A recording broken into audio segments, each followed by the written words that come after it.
Hi, ladies and gents. In this video series, I am going to walk you through how you can make money from home by selling things that you don't need or don't want from your house. We're gonna talk about what to sell, knowing how much to sell it for, taking photos of the items that you're selling and writing appropriate descriptions, where to sell it, how to ensure that you can get the items that you sold to the person that bought them, and then how to roll in the dough. Just kidding, I'm probably not gonna make a video on that part, but you will be able to actually make real money with this project. A couple of disclaimers: since you guys in my class are in middle school, you will have to be using your parents' accounts on some of these social medias and marketplace websites, and you'll want them overseeing any of the communications that you're making with people to ensure your safety. But it's a really cool skill to learn on how to put stuff online and sell it, and how to make money. It's really fun. In the video series, I'll be walking through the process of how I'm doing this to sell something so you can kind of see how it's working and what I'm doing, and that will hopefully be helpful to you. The first step of this is deciding what you want to sell. You want to go around your room, you want to go around your house and start looking for things that you either don't want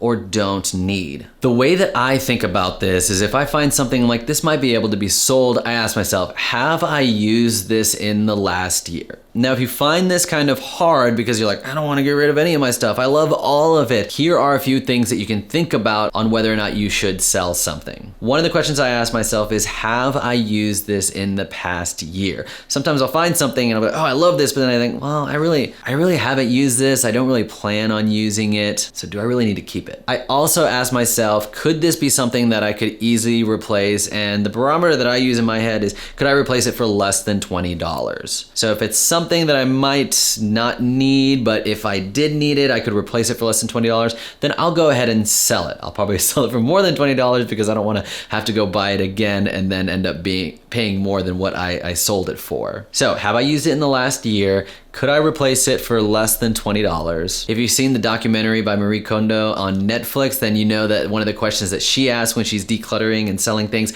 is, does this bring me joy? Does this thing actually like make me happy and bring me joy in a way that if I kept it, I can maintain that joy? That's not the same thing as just saying, do I want to keep it? But is there a sense of like, yes, this is important to me. This is something maybe my grandma gave me and I want to keep it. It has a lot of sentimental value. Or is it something that you've had as a kid, but maybe you don't really need it anymore and it doesn't really bring a ton of joy? Then you can go ahead and probably sell it. And lastly, if it's something that's functional, does it still work? You don't want to sell something that doesn't work. Or if you are, you can say, I'm selling it for parts. Maybe it's an old computer, people could use it for parts, and then you're very clear about that. But typically I try to sell stuff that still works. And so as I was looking around my house, I ended up finding a very old Game Boy Color from when I was probably your age in middle school. I took the batteries out because the batteries in there were dead. It's missing the back cover, but once I put the batteries in, it works.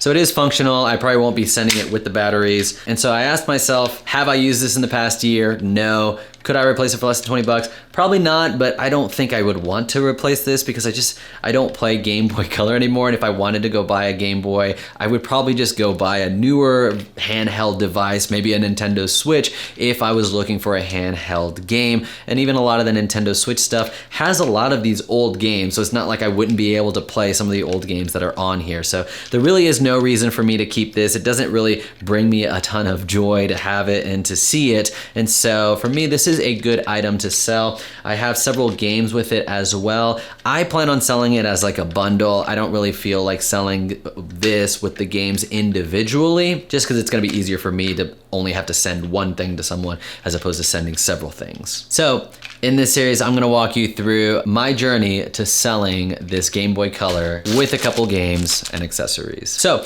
go and find at least one thing that you can sell. Maybe you can bundle a couple things together if they go together, like a Game Boy and some games, or it's just one item. Have you used it in the past year? If you think you might need to use it again, could you replace it for less than $20? Does it bring you joy, and does it still work? And so that is step one to starting to sell online to make money from home.